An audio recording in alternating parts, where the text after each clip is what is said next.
नमस्ते दोस्तों, एक बार फिर से आपका हार्दिक स्वागत है 12th प्लस में। दोस्तों, आपके कमेंट बहुत अच्छे रिस्पांस आ रहा है कमेंट सेक्शन के द्वारा कि आपको पेपर, ये जो लेक्चर सीरीज हमने स्टार्ट की है प्रीवियस ईयर के पेपर की, ये आपको पसंद आ रही है। तो दोस्तों, इसी को हम कंटिन्यू रख रहे हैं, इसी को बंद नहीं करेंगे, ये आप निश्चिंत रहो। आपके कमेंट आ रहे कि सर नहीं फिजिक्स का पेपर करवा दो, सर बॉटनी का करवा। तो दोस्तों, इस बात को लेकर आप निश्चिंत रहो कि ये बंद नहीं हो रही है, ये हम आपके एग्जाम तक सारे पेपर कंटिन्यू करवा रहे हैं।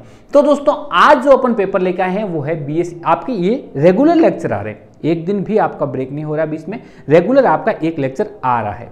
तो दोस्तों, आज जो अपन पेपर लेकर आए हैं वो है बीएससी बीएड सेकेंड ईयर का इनऑर्गेनिक का paper. BSc BEd second year का इनऑर्गेनिक का पेपर। इसका पहला क्वेश्चन क्या है दोस्तों कि कॉपर और क्रोमियम का इलेक्ट्रॉनिक कॉन्फ़िगरेशन लिखना है। कॉपर और क्रोमियम का इलेक्ट्रॉनिक कॉन्फ़िगरेशन आपको एक दो एग्जाम छोड़ के हर बार रिपीटेड क्वेश्चन आएगा दोस्तों, क्योंकि इसका इलेक्ट्रॉनिक कॉन्फ़िगरेशन जो होता है वो बाकी वालों से थोड़ा अलग होता है। तो ये इसको हम समझते हैं कि अलग क्यों होता है दोस्तों, ठीक है। इस बात को हम क्या करेंगे, समझेंगे। क्रोमियम और कॉपर ये दोनों किसके हैं, प्रथम संक्रमण तत्व या फिर फर्स्ट ट्रांजिशन सीरीज के हैं, यानी 3D के हैं। किसके हैं दोस्तों, 3D के। क्रोमियम और कॉपर किसके हैं दोस्तों, ये 3D सीरीज के हैं।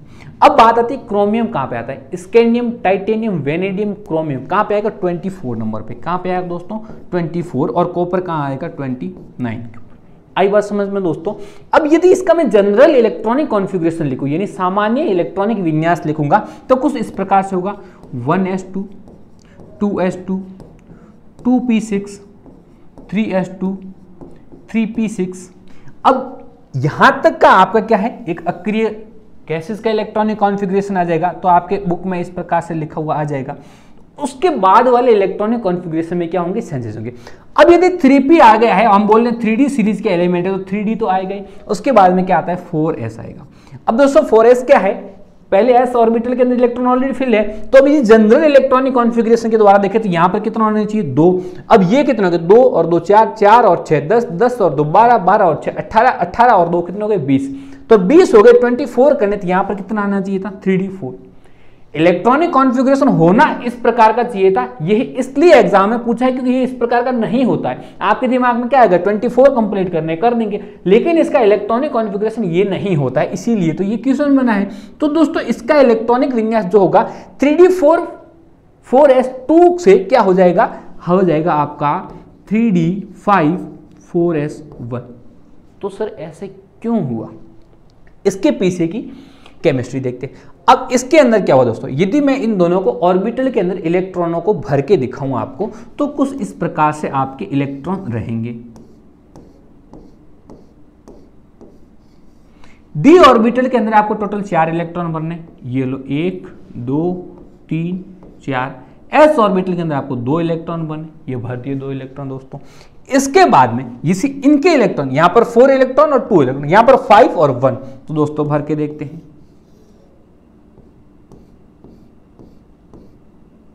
1 2 3 4 5।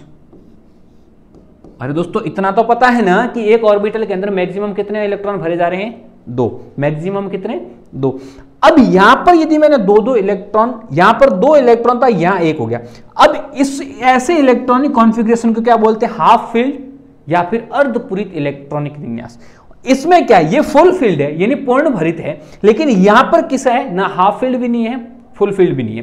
तो दोस्तों, एक रूल है कि जब किसी भी इलेक्ट्रॉन का इलेक्ट्रॉनिक कॉन्फ़िगरेशन हाफ फील्ड या फिर फुल फील्ड यानी अर्धपूरित या फिर पूर्णपूरित इलेक्ट्रॉनिक विन्यास होगा, तो वो तत्व उस इलेक्ट्रॉनिक विन्यास के अंदर सबसे ज्यादा स्थायी होगा। समझिए इस बात को कि जब किसी भी एलिमेंट का इलेक्ट्रॉनिक कॉन्फ़िगरेशन के अंदर आपके हाफ फील्ड या फिर फुल फील्ड ऑर्बिटल होंगे, तो वो सबसे ज्यादा स्टेबल होगा। इसी रीजन की वजह से यहां पर कैसा है, ये तो फुल फील्ड तो है, लेकिन इसका इलेक्ट्रॉनिक कॉन्फ़िगरेशन हाफ फील्ड नहीं हो रहा है। यहां पर दोनों का कैसा आ गया है, हाफ फील्ड आ गया है, यानी अर्धपूरित इलेक्ट्रॉनिक विन्यास आ गया है। तो ये इस प्रकार का जो इलेक्ट्रॉनिक विन्यास होगा, ये क्या है दोस्तों, स्टेबल है या फिर स्थायी है। इसी वजह से इसका इलेक्ट्रॉनिक कॉन्फ़िगरेशन जो है दोस्तों, वो इस प्रकार का न होकर के कैसा हो जाता है, 3D5 4s 1 हो जाता है। वैसे ही इसके अंदर देखेंगे, किसके अंदर, कॉपर के अंदर, इसका इलेक्ट्रॉनिक कॉन्फ़िगरेशन लिखेंगे तो मैं क्या यहां तक सेम लिख सकता हूं, बिल्कुल लिख सकते हैं। कैसा हो जाएगा 1s2, कैसा हो जाएगा दोस्तों, यानी 1s2 2s2 2p6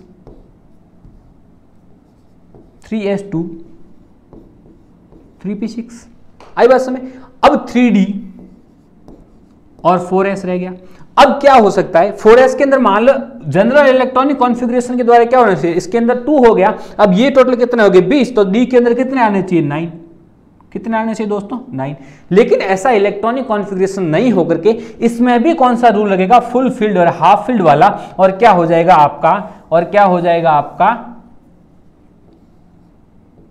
3d 10 4s1। और इसको यदि मैं पूरा सही से लिख दूं तो ये भी क्या हो जाएगा, यहां पर 3p6 3d 5 4s1।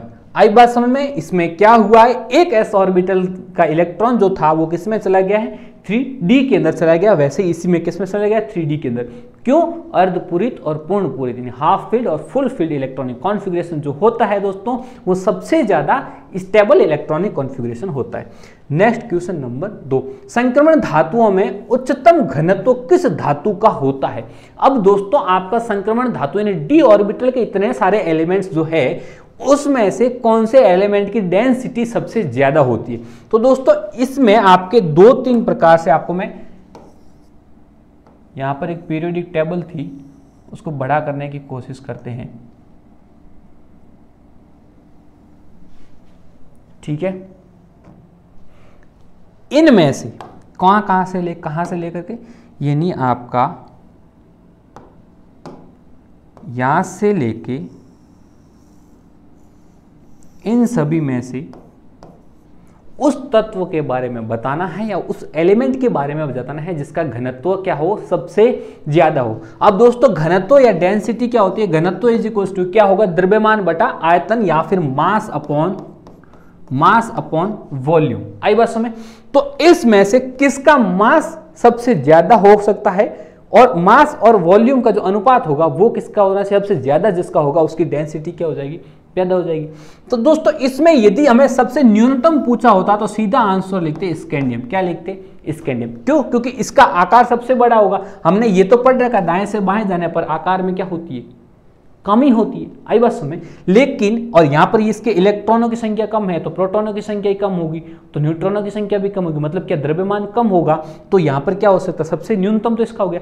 अब सबसे मैक्सिमम होना चाहिए था वो कुछ यहां पर इसके आसपास में आना चाहिए था या फिर इनके बीच में रहना चाहिए था। लेकिन ये एक क्वेश्चन बना है, इसका मतलब क्या है कि इसमें कुछ भी लोचा और है।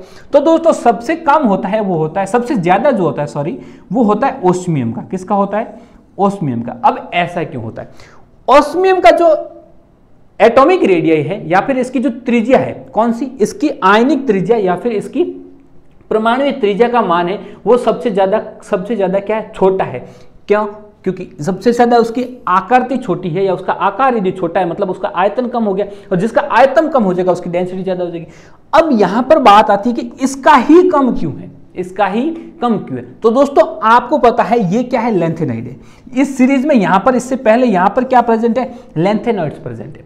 और आपने एक टर्म सुन रखी होगी लैंथेनाइड कॉन्ट्रैक्शन या फिर लैंथेनम संकुचन, पढ़ रखा है दोस्तों। तो उसकी वजह से क्या हो गया कि इन दोनों की साइज जो होती है ना, इन दोनों की साइज जो होती है वो सबसे छोटी होती है। क्या होती है, सबसे छोटी हो जाती है, क्योंकि लैंथेनाइड कॉन्ट्रैक्शन। अच्छा, लैंथेनाइड कॉन्ट्रैक्शन को थोड़ा सा यदि हम समझने का प्रयास करें तो दोस्तों कुछ इस प्रकार का आपका न्यूक्लियस हो गया। न्यूक्लियस के ऊपर कौन सा चार्ज होगा, पॉजिटिव चार्ज होगा। इसके चारों तरफ मान लो इलेक्ट्रॉन इस प्रकार से चक्र लगा रहे हैं। आई बस लैंथेनाइड कॉन्ट्रैक्शन कैसे होगा, लैंथेनाइड में f ऑर्बिटल के अंदर क्या भरा जाता है, इलेक्ट्रॉन भरा जाता है। और f ऑर्बिटल कौन सा होगा, n-2, यानी मान लो मेरी ये n सेल है, ठीक है, तो ये n-2 1 होगी और ये क्या होगी n-2 होगी।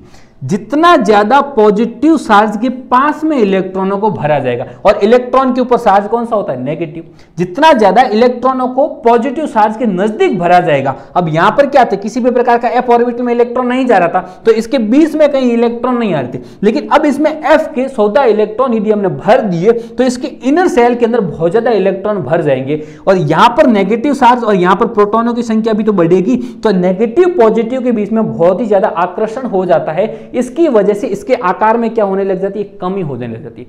आकार में कमी मतलब क्या है, इसके एटॉमिक रेडियस और आयनिक रेडियस में भी क्या भी जाएगी, कमी हो जाएगी, और इसका मतलब क्या, उसका आयतन भी क्या हो जाएगा, कम हो जाएगा। तो इस प्रकार से जो ऑस्मियम जो होगा इसकी कंप्लीटली एटॉमिक रेडियस कम होगी, और इसका जो द्रव्यमान और आयतन यानी आपका मास अपॉन वॉल्यूम का जो रेशियो है वो सबसे ज्यादा क्या हो जाएगा, अधिक हो जाएगा। आई बात समझ दोस्तों।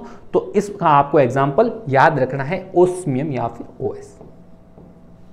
ठीक है, नेक्स्ट क्वेश्चन, उभयदंतुक लिगेंड की परिभाषा यानी एबाइडेंटेड लिगेंड क्या होता है। दोस्तों लिगेंड क्या होता है, नॉर्मल क्वेश्चन है। लिगेंड की परिभाषा पूछी होती तो हम क्या देते कि किसी भी कॉम्प्लेक्स या फिर संकुल बनाने के लिए एक केंद्रीय धातु आयन को अपने इलेक्ट्रॉन डोनेट करता है उप सहसंयोजक बंध बनाने के लिए। आइए समझते हैं कैसे। यानी आपका कोई एक सेंट्रल मेटल एटम है, सेंट्रल मेटल एटम या फिर केंद्रीय धातु परमाणु है, उसके साथ में लिगेंड वो होगा जो क्या करेगा, अपने लोन पेयरों के द्वारा क्या करता है, इलेक्ट्रॉन डोनेट करता है। क्या करता है, इलेक्ट्रॉन डोनेट करता है, और उससे कौन सा बंध बनता है, उप सहसंयोजक बंध बनता है। तो ये जो लोन पेयर डोनेट कर रहा था, इस स्पीशीज को या इसको क्या कहते हैं, हम लिगेंड कहते हैं। अब ये एक एबाइडेंटेड लिगेंड का प्रकार है या फिर लिगेंड का टाइप है। तो ये एबाइडेंटेड लिगेंड किस प्रकार से, या ये कौन होते हैं। तो दोस्तों अब आपको मैं मान लो 2-3 एग्जांपल दूं लिगेंड के, उसके बाद में समझे। आपने एक पढ़ रखा होगा मोनोडेंटेड, बाईडेंटेड यानी एक दंतुक, द्विदंतुक और पॉलीडेंटेड, तो वो अलग प्रकार होते हैं और एबाइडेंटेड एक अलग प्रकार का है। एबाइडेंटेड में क्या है, मान लो एक मैं आपको एग्जांपल लेता हूं H2O, यानी ठीक है, इसमें क्या होता है, ऑक्सीजन के ऊपर क्या होते हैं दोस्तों, लोन पेयर होते हैं। तो ये ऑक्सीजन क्या करते हैं, लोन पेयर के इलेक्ट्रॉन डोनेट करते हैं और उप सहसंयोजक बंध या फिर कोऑर्डिनेशन बॉन्ड का फॉर्मेशन कर देते हैं और एज ए लिगेंड बिहेव करते हैं। वैसे ही दूसरा यदि मैं आपको यहां पर मान लू HCN, तो और तीसरा मैंने आपको मान लो NO2, कुछ इस प्रकार के लिगेंड में मानता हूं।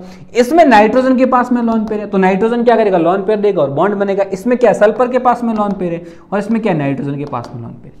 तो कुछ इस प्रकार के कंपाउंड या कुछ ऐसे लिगेंड जिसमें क्या हो सकता है कि जो बॉन्ड बनाने के लिए जो इलेक्ट्रॉन देने पड़ते हैं या फिर बॉन्ड फॉर्मेशन के लिए जो इलेक्ट्रॉन डोनेट किए जाते हैं, वो किसी एक लिगेंड में 2 या 2 से अधिक, यहां पर क्या है, सल्फर भी अपने लोन पेयर डोनेट कर सकता है। जिस टाइम सल्फर किसी के साथ इलेक्ट्रॉन डोनेट करेगा तो सल्फर बॉन्ड बनाएगा।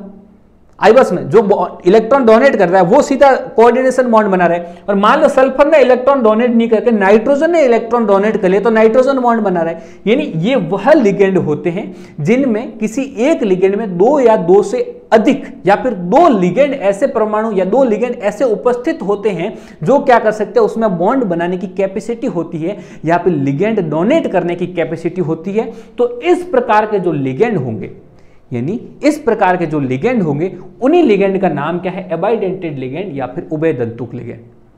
समझ में आया है क्या, दोबारा देखो, ऐसे लिगेंड जिसमें बॉन्ड बनाने की कैपेसिटी या फिर लोन पेयर डोनेट करने की कैपेसिटी 2 अलग अलग परमाणुओं के पास में होती है, तो ऐसे लिगेंडों को क्या कहा जाता है, एबाइडेंटेड लिगेंड या फिर उभयदंतुक लिगेंड।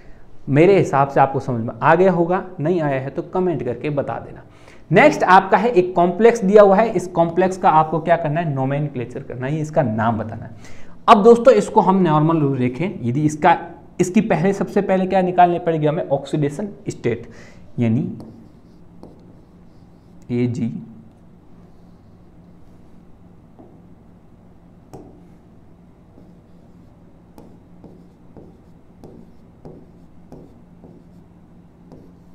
तीन हटाए -3, ये क्या है, ये आपका लिगेंड है। ये क्या है, आपका सेंट्रल मेटल आयन यानी केंद्रीय धातु परमाणु।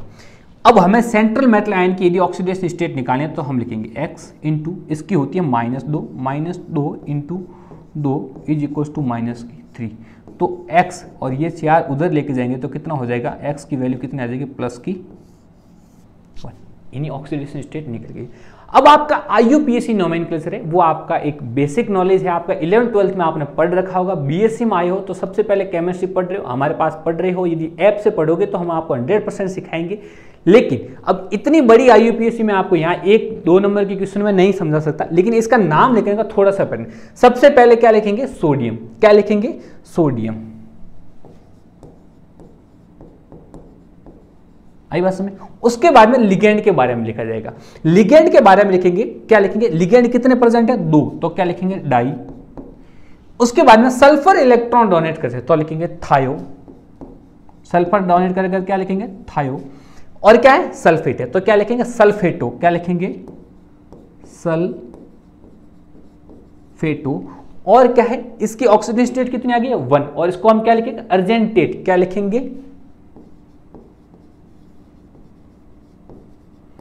अर्जेंटेट। और इसकी ऑक्सीडेशन स्टेट कितनी आई है, +1, तो क्या लिखेंगे, फर्स्ट। आई बात समझ। क्या लिखेंगे, सोडियम डाई थायो सल्फेटो अर्जेंटेट फर्स्ट। तो इसका क्या हो जाएगा, ये IUPAC नोमेनक्लेचर हो जाएगा। ये एग्जाम में IUPAC नोमेनक्लेचर आपके 11th-12th में भी पूछा गया था, BSc में भी पूछा जाएगा, और आगे कभी कंपटीशन एग्जाम दोगे तब भी पूछा जाएगा। तो इसको आप एक बार अच्छे से पढ़ लेना यदि केमिस्ट्री में कुछ अच्छा करना चाहते हो तो। नेक्स्ट क्वेश्चन आपका, लेंथेनाइड को आंतरिक संक्रमण तत्व क्यों कहते हैं। अब बात आती है ट्रांजिशन एलिमेंट या फिर संक्रमण तत्व कौन से हो, तो आपको दोस्तों डी ऑर्बिटल हुआ। कौन सा हुआ, डी ऑर्बिटल हुआ। यदि मैं आपको थोड़ा सा पीछे लेके जाऊं तो मैंने यहां पर आपको एक पीरियोडिक टेबल दिखाई थी, ये वाली पीरियोडिक टेबल। तो दोस्तों इस पीरियोडिक टेबल में ये वाले सारे क्या है, डी ऑर्बिटल है। क्या है, डी ऑर्बिटल या फिर संक्रमण तत्व है। अब इस संक्रमण तत्व के अंदर मैंने अभी आपको क्या बताया था, यहां पर वापस इसमें डी में 1 इलेक्ट्रॉन जाने से या 2 इलेक्ट्रॉन जाने से पहले इसमें एफ में क्या भरे जाएंगे, 14 इलेक्ट्रॉन भरे जाएंगे, फिर वापस डी में इलेक्ट्रॉन भरे जाएंगे। तो ये एक तो क्या होता है, इसका यदि मैं इलेक्ट्रॉनिक कॉन्फ़िगरेशन लिखूं, किसका, कौन सा क्वेश्चन था अपना, इसका यदि इलेक्ट्रॉनिक कॉन्फ़िगरेशन किसका, संक्रमण तत्व का लिखते हैं, तो हम क्या लिखते हैं, n-1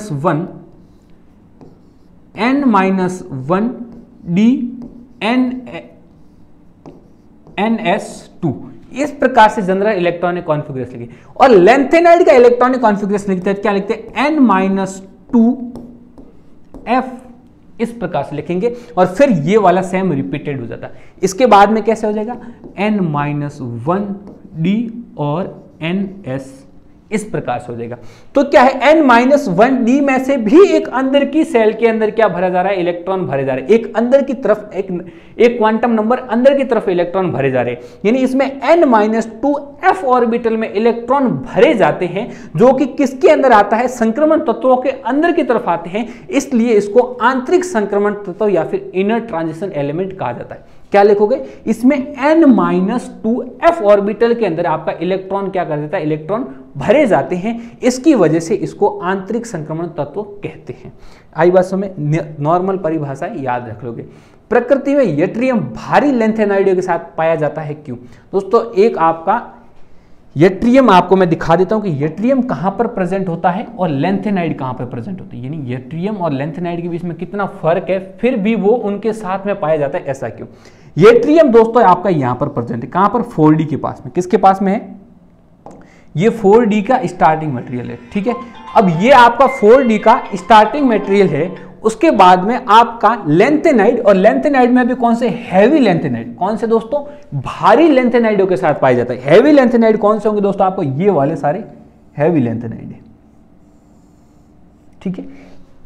ये वाले इनके बीच में पाए जाते हैं, फिर भी इनके गुणधर्म, यट्रियम का गुणधर्म इनके साथ में मिलता है, यानी इसके जो अयस्क होते हैं या बड़े बड़े खनिज होते हैं या बड़े पत्थरों के रूप में तोड़ के लाया जाता है, तब इनके यदि खनिज होगा या इनके अयस्क होंगे, उनके साथ में यट्रियम पाया जाता है। तो ऐसा क्यों होता है दोस्तों, वही बात है, यहां पर आपका क्या हो जाता है, यहां से इलेक्ट्रॉनिक कॉन्फ़िगरेशन बढ़ते हैं तो यह लेंथेनाइड कॉन्ट्रैक्शन हो जाता है, या लेंथेनाइड संकुचन की वजह से इनकी जो परमाणु त्रिज्या है, इनकी जो आयनिक रेडियस या फिर जो एटॉमिक रेडियस यानी परमाणु त्रिज्या या फिर आयनिक त्रिज्या का मान है वो यट्रियम के जितना हो जाता है। किसके जितना हो जाएगा दोस्तों? यट्रियम के बराबर हो जाएगा। तो इसकी यदि आयनिक रेडियस और इनकी आयनिक रेडियस क्या होती है, लगभग कितनी हो जाती है, समान हो जाती है, लगभग बराबर हो जाती है। अब क्या होता है, इनकी आयनिक रेडियस या फिर इसके एटॉमिक रेडियस के बराबर होने की वजह से क्या हो जाएगा, इसकी जो केमिकल प्रॉपर्टी यानी रासायनिक गुणधर्म, यानी इसके किसके साथ बॉन्ड बनाने की कैपेबिलिटी है, प्लस ये कैसा क्रिस्टल बनाएगा, ये सारे क्या हो जाते हैं, इन दोनों के अंदर सिमिलर हो जाएंगे। यानी इसका केमिकल गुणधर्म यानी रासायनिक गुणधर्म या फिर केमिकल प्रॉपर्टी क्या हो जाती है, भारी लेंथेनाइडों से मिलने लग जाते हैं। क्यों? क्योंकि इसकी आयनिक रेडियस क्या होती है, लेंथेनाइड कॉन्ट्रैक्शन की वजह से भारी लेंथेनाइड और यट्रियम की क्या हो जाती है, एक जैसी हो जाती है। क्या? परमाणुवीय त्रिज्या। उसकी वजह से क्या हो गया आपका दोस्तों, इसकी जो केमिकल प्रॉपर्टी थी या फिर रासायनिक गुणधर्म थे वो एक जैसे हो गए। अब उन दोनों के क्रिस्टल एक जैसे, उन दोनों का मेल्टिंग पॉइंट लगभग एक जैसा है, तो इनको पृथक भी करना बड़ा कठिन मामला होगा, यानी इसको सेपरेट करना भी कठिन होता है।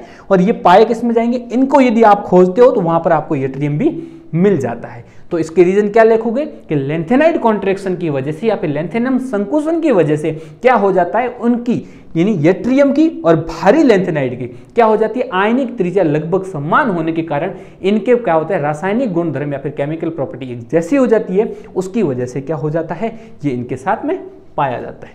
नेक्स्ट क्वेश्चन दोस्तों, सयुग्मी अम्ल को परिभाषित कीजिए। सबसे पहले सीधी सीधी बात मैं आपको बताऊं तो आपको ये पता होना चाहिए यानी अम्ल क्या होता है, यानी एसिड क्या होता है और बेस क्या होता है। यदि आपको एसिड बेस पता है तो आपको हम कॉन्जुगेट बारे में बता सकते हैं, नहीं पता है तो पढ़ेंगे पता चल जाएगा। एसिड क्या होता है, यानी इसकी डेफिनेशन देखा जाए तो बोलता है एसिड वो होते हैं या अम्ल वो होते हैं जो प्रोटॉन देते हैं। क्या देते हैं? प्रोटॉन देते हैं। आपको मैंने बताया H+, ये कंफ्यूजन और दूर कर लो आप। H+ को हमेशा प्रोटॉन बोलेंगे। क्या बोलेंगे दोस्तों? प्रोटॉन, क्योंकि इसमें से एक प्लस लगा दिया। हाइड्रोजन के पास में कितना इलेक्ट्रॉन होते हैं, हाइड्रोजन के पास में सिर्फ एक इलेक्ट्रॉन हो जाते हैं और इसके ऊपर प्लस लग गया। क्या मतलब हुआ, इसका एक इलेक्ट्रॉन था उसको भी हमने क्या कर दिया, रिमूव कर दिया, उसको भी बाहर निकाल दिया। तो क्या बच जाएगा, H+। और H+ के पास में किसी भी प्रकार का इलेक्ट्रॉन नहीं होता है, सिर्फ और सिर्फ क्या होता है, प्रोटॉन होता है। इसीलिए इसको क्या बोलते हैं, प्रोटॉन के रूप में निर्देशित कर सकते हैं।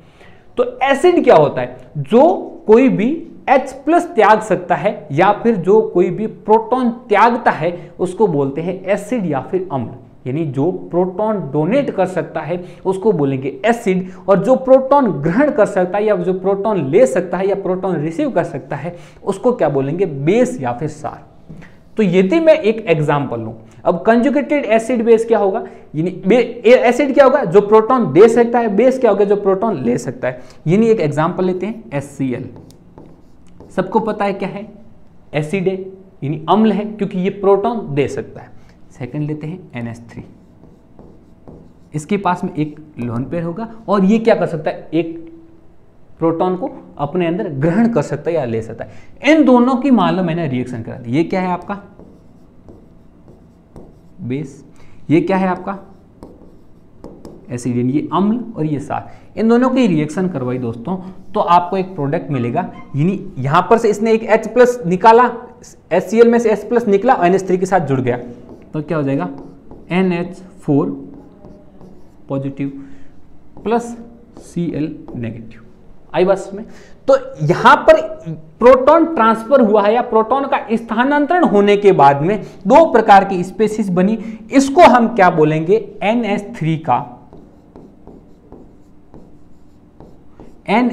का कॉन्जुगेट एसिड या फिर NH3 का सयुग्मीय अम्ल, या फिर इसको हम क्या बोलेंगे HCl का कॉन्जुगेट बेस। HCl का कॉन्जुगेट बेस या क्या, ये क्या हो जाएगा NH3 का कॉन्जुगेट एसिड। आई बात समझ में, तो ये होता है कॉन्जुगेट एसिड या फिर सयुग्मीय अम्ल। क्या होगा, जब कभी भी एसिड और बेस की रिएक्शन होगी तो एक H+ का ट्रांसफर होना या फिर प्रोटॉन के ट्रांसफर के बाद में बनने वाली स्पीशीज क्या होती है, आपके कॉन्जुगेट बेस और कॉन्जुगेट एसिड हो गए। उसके उत्पाद क्या होंगे, कॉन्जुगेट बेस और कॉन्जुगेट एसिड हो गए। नेक्स्ट क्वेश्चन आपका है अजलीय विलायक से आपका क्या तात्पर्य है, या फिर एक्वस कौन सा सॉल्यूशन? Non aqueous solution. आपने दोस्तों देखा होगा जो पानी होता है हम उसके अंदर बहुत सी चीज़ें मिलाते हैं तो वो घुल जाती है। पानी के अंदर आपने कुछ भी मिलाया है तो वो घुल जाती है, इसलिए वाटर जो है या पानी जो है उसको प्रिंसिपल सॉल्वेंट बोला जाता है। क्या बोला जाता है? प्रधान विलायक बोला जाता है। लेकिन दोस्तों सभी पदार्थ पानी के अंदर नहीं घुलते, यदि आपने देखा होगा तो आपको पता है कि यदि हम कुछ तेल की बूंद यदि पानी के ऊपर डाल देंगे तो नहीं घुलेगी। सेकंड क्वेश्चन, यदि आपने बहुत से ऐसे उदाहरण देखे होंगे, जैसे आप अभी पेट्रोल पंप पे गए हो कभी, तो पेट्रोल पंप भरवाते टाइम आपके सामने एक बड़ा सा बोर्ड लगा हुआ होता है, उसमें लिखा हुआ आता है इसमें 20% एथेनॉल मिक्स है या फिर 20% मेथेनॉल मिक्स है। तो मेथेनॉल पेट्रोल के साथ मिक्स हो रहा है, तो पेट्रोल के अंदर पानी डालते हो तो कभी भी मिक्स नहीं होता, दोनों सेपरेट रहते हैं। तो क्या है कि पानी हर किसी को तो नहीं घोल पाएगा, तो पानी जब किसी चीज को हर सभी प्रकार की चीजों को नहीं घोल पाता है तो दूसरे सॉल्वेंट भी तो होंगे जो घोल के रखेंगे। यानी पेट्रोल के अंदर क्या घुल गया है? अल्कोहल घुल गया है, या फिर अल्कोहल के अंदर पेट्रोल घुल सकता है। तो वैसे सॉल्वेंट या वो विलायक, कौन से विलायक? वो विलायक जिसमें जल के अलावा दूसरे कोई भी कंपोनेंट प्रेजेंट होते हैं। यानी आप लैब के अंदर यदि गए हो तो आपने लिक्विड अमोनिया देखा होगा। कौन सा देखा होगा दोस्तों? लिक्विड अमोनिया देखा होगा। अब यदि आपका कोई आपको यदि कोई टेस्ट लगाना है और वो यदि आपका सॉल्यूशन पानी के अंदर नहीं घुल रहा है तो आपको दूसरे कार्बनिक सॉल्वेंट के अंदर या फिर दूसरे किसी भी सॉल्वेंट या फिर विलायक में घोलते हो तो वो सारे विलायक आपके क्या आ जाते हैं? अजलीय विलायक। इसकी डेफिनेशन या इसकी परिभाषा के अंदर आप क्या लिखोगे? वे सारे विलायक जिसमें जल अनुपस्थित होता है या फिर जल एब्सेंट होगा, जल के अलावा बाकी सभी जो सॉल्वेंट होंगे वो अजलीय विलायक होंगे। इसके एग्जाम्पल आप कोई भी दे सकते हो। बेंजीन है, वो भी एक विलायक की तरह काम करता है, वो भी आप बहुत से कंपोनेंट को घोल सकता है। एथेनॉल घोलता है, मेथेनॉल घोलता है और लिक्विड अमोनिया घोलता है। तो ये सारे किसके एग्जाम्पल हो गए? आपके नॉन एक्वस सॉल्वेंट या फिर अजलीय विलायक, जिसमें जल नहीं होगा, बाकी सभी होंगे वो अजलीय विलायकों के अंदर आ जाएंगे। नेक्स्ट क्वेश्चन आपका है सहअवक्षेपण क्या है? यानी दोस्तों आपको को-प्रेसिपिटेशन के बारे में बताना है। प्रेसिपिटेशन क्या होता है इस चीज को समझते हैं, फिर हम सहअवक्षेपण को समझेंगे। दोस्तों क्या है, आपने एक लैब के अंदर प्रैक्टिकल करते हो, लैब में प्रैक्टिकल करते हो, मान लो आपका ये बीकर है और बीकर आपका भरा हुआ है, इसके अंदर क्या है? आपका सॉल्यूशन प्रेजेंट है, यानी आपका विलयन उपस्थित है। अब आप क्या करते हो? इसके ऊपर से कोई एक अवक्षेपक डालते हो या फिर प्रेसिपिटेटेड डालते हो। ये क्या कर सकता है? इसके अंदर सॉल्यूशन है, मतलब क्या है? सॉल्वेंट है और सॉल्यूटेन है, विलेय है और विलायक है। फिर आपको यदि यहां पर उसमें से जो विलेय के कण है उसको क्या करना है? प्रेसिपिटेट करना है या फिर उसका क्या करवाना है? आपको अवक्षेपण करवाना है। तो आप क्या कर सकते हो? ऊपर से कोई विलेन डालोगे, वो क्या करेगा? इसके साथ रिएक्शन करके यहां पर क्या बना देगा? पीपीटी बना देगा या फिर प्रेसिपिटेट बना देगा या फिर अवक्षेपण बना देगा। ये तो होगी नॉर्मल बात। अब आपको बोला जाता है कि लैब में सावधानी से काम करना चाहिए या फिर लैब में जितना बोला गया है वैसे करना चाहिए।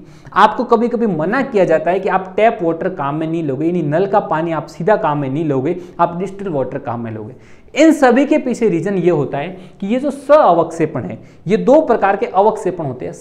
यदि आपका अवक्षेप या फिर प्रेसिपिटेट होते हैं, उसके साथ में सहअवक्षेप या फिर पच्य अवक्षेप यानी को प्रेसिपिटेशन या फिर पोस्ट प्रेसिपिटेशन, दो प्रकार के आपके प्रोसेस और हो सकते हैं। यानी आपने जब आपको यहां पर मान लो पीपीटी जिस कंपाउंड की बनानी थी उसके साथ साथ में कुछ और कंपाउंड की पीपीटी बन गई, यानी आपने प्रैक्टिकल करते टाइम थोड़ी बहुत मिस्टेक की, यानी आपने पानी सीधा नल से ले लिया, या आपने कोई भी एक बीकर था, मान लो यहाँ आपकी क्या थी? आपकी टेस्ट ट्यूब थी, इस टेस्ट ट्यूब में आपने पहले कोई दूसरा सॉल्वेंट ला के रखा था, उसको आपने वापस सही ढंग से धोया नहीं और दूसरे में उसी में ही दूसरा कोई केमिकल ऐड कर दिया, तो पहले वाला केमिकल इसकी दीवार की सतह पर थोड़ा थोड़ा यदि चिपका हुआ रह गया था तो वो भी इसके अंदर जाके रिएक्शन करेगा, तो उसकी भी कुछ पीपीटी क्या हो जाएगी? जब ये वाली पीपीटी जो आपकी मेन पीपीटी बन रही थी उसके साथ साथ में कुछ और पीपीटी बन सकती है, तो उन सभी को हम क्या बोलते हैं? अशुद्धियां बोलते हैं। क्या बोलते हैं? यानी इम्प्योरिटीज बोलते हैं। वो जो इम्प्योरिटीज होती है उसी को क्या बोलते हैं? सहअवक्षेपण। क्या बोलते हैं? सहअवक्षेपण या फिर को प्रेसिपिटेशन। अब सहअवक्षेपण कब होगा और पच्य अवक्षेपण कब होगा या फिर पोस्ट प्रेसिपिटेशन कब होगा? यदि आपकी जो आपका आप प्रेसिपिटेशन करवा रहे थे या अवक्षेपण करवा रहे थे उसके साथ साथ में कुछ अशुद्धियां यदि रह जाती है, आपके प्रेसिपिटेशन या अवक्षेपण के जब आपका हो रहा था उसके साथ साथ में कुछ अशुद्धियां उसके अंदर घुल जाती है, यानी आपकी जो पीपीटी बन रही थी, इन पीपीटी के क्रिस्टल के बीच में इनमें घुलनशील या फिर इसमें विलयशील या फिर इसमें सॉल्यूबल आपकी कुछ अशुद्धियां रह जाएगी या अशुद्धियां बन जाएगी, तो उसको कैसा बोलेंगे? सअवक्षेपण बोलेंगे। आई बस में। और यदि आपने सॉल्यूशन ज्यादा देर रखने के बाद में कुछ और अशुद्धियां बनती है तो उसको बोलते हैं पोस्ट प्रेसिपिटेशन, यानी उसमें नाम में भी बताए वो बाद में बनती है। स का मतलब क्या? वो साथ साथ में बन जाएगी। किसके साथ में बनेगी? जब आपका प्रेसिपिटेशन हो रहा होगा उसी प्रेसिपिटेशन के समय क्या हो जाएगी? कुछ अशुद्धियां होगी, वो भी खुद क्या हो जाएगी? इस प्रेसिपिटेशन के अंदर घुलनशील अवस्था में रह जाएगी। अब इसको क्या किया जा सकता? बाहर नहीं निकाला जा सकता। क्यों नहीं निकाला जा सकता है? इसको मिनिमाइज किया जा सकता है किसी भी कैसे, यदि हम थोड़ी बहुत सावधानियां रखेंगे तो मिनिमम हो सकती है, इसकी मात्रा कम हो सकती है, लेकिन इसको खत्म नहीं किया जा सकता। क्यों? क्योंकि ये पीपीटी के अंदर घुलनशील अवस्था में होगी, यानी आपको जो पीपीटी होगी उसके क्रिस्टल होगी, उनके बीच में कहीं ना कहीं चिपके हुई रह जाएगी, घुली अवस्था में रह जाएगी। फिर आप इसकी यदि आप इसको गर्म भी करो, गर्म पानी से धो भी दोगे तो भी इसको बाहर निकाला नहीं जा सकता। आई बात समझ में? नेक्स्ट क्वेश्चन चलते हैं। नेक्स्ट है आपका भारात्मक विश्लेषण। ये तो आपकी एक यूनिट है क्वांटिटेटिव और क्वालिटेटिव एनालिसिस के बारे में। आप यदि फर्स्ट ईयर में आपने क्या पढ़ा था? क्वालिटेटिव एनालिसिस, और सेकंड ईयर में क्या पढ़ते हो आप? क्वांटिटेटिव एनालिसिस, यानी भारात्मक विश्लेषण। ये आपकी यूनिट है और उस यूनिट की आपको क्या पूछ लिया? परिभाषा पूछ लिया। यानी आपके पास में वही एक बीकर की सहायता समझते हैं। इस बीकर के अंदर आपका क्या प्रेजेंट है? कोई भी सॉल्यूशन प्रेजेंट है। क्या प्रेजेंट है दोस्तों? सॉल्यूशन प्रेजेंट है। अब इस सॉल्यूशन के अंदर क्या क्या होगा? सॉल्वेंट होगा, यानी इस विलयन के अंदर क्या होगा? विलायक होगा और विलय होगा। अब यदि इस विलय और विलायक के अंदर आपको क्या करना है, इसमें मान लो मैं बोल दूं कि इसके अंदर मैंने 3 ग्राम, कितने? 3 ग्राम NaCl मिलाया है, या फिर मैं इसको बोल दूं कि इसके अंदर मैंने 3 ml NH4OH मिला है। अब यदि मैंने आपको ये सॉल्यूशन दे दिया है और इस सॉल्यूशन के बाद में मैं आपको बोल दूं कि मैंने आपको कितने ग्राम NaCl मिलाया है, आपको इसकी क्वांटिटी ज्ञात करनी है, इसकी मात्रा ज्ञात करनी है, तो इस प्रकार के जो परीक्षण होंगे उसको बोलते हैं मात्रात्मक विश्लेषण। क्या बोलते हैं? Quantitative analysis. यानी इसमें क्या होगा? आपके किसी भी विलयन या किसी सॉल्यूशन में उपस्थित सब्सटेंस की क्वांटिटी ज्ञात करनी होती है, या फिर अवयव की क्या ज्ञात करनी होती है? मात्रा ज्ञात करनी होती है। ये कितने प्रकार के हो सकते हैं? ये 2 प्रकार के हो सकते हैं, आयतनात्मक या फिर भारात्मक, यानी आपकी वॉल्यूमेट्रिक या फिर ग्रेविमेट्रिक। आपने प्रैक्टिकल में भी ग्रेविमेट्रिक एनालिसिस किया होगा, उसमें आप क्या लिखते हो सबसे लास्ट में कि 0.3 ग्राम हमें सिल्वर नाइट्रेट प्राप्त हुआ या सिल्वर क्लोराइड प्राप्त हुआ, तो वो आपका कैसा आ जाएगा? वो आपका आ जाएगा कौन सा? भारात्मक विश्लेषण। कौन सा आ जाएगा? भारात्मक विश्लेषण या फिर ग्रेविमेट्रिक एनालिसिस। और कभी कभी आपको बोल दिया, यदि मैंने बोला इसमें मैंने NH4OH की कितनी मात्रा ज्ञात की है, तो अभी यदि आप प्रैक्टिकल करके हमें बताते हो कि नहीं सर आपने इसमें 3 ml NH4OH है, तो हम क्या बोलेंगे इसको? ये आयतनात्मक विश्लेषण। यानी आपकी जो टाइट्रेशन या फिर अनुमापन जो होता है वो होता है आयतनात्मक विश्लेषण। कौन सा होता है?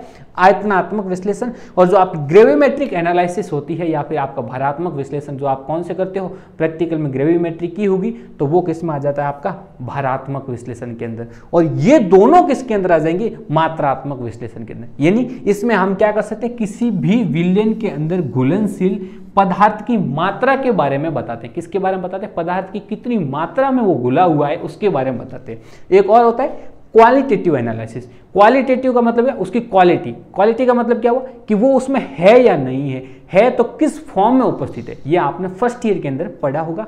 सेकंड ईयर के अंदर आपका है क्वांटिटेटिव एनालिसिस। तो दोस्तों पार्ट ए के अंदर इतना ही था। कमेंट करके बता दीजिए अगर समझ में ना आया हो तो। नेक्स्ट आपका लेक्चर आपका बहुत जल्द अपलोड कर दिया जाएगा। धन्यवाद। पढ़ते रहिए, मुस्कुराते रहिए, ऐसे ही 12th+ के साथ बने रहिए।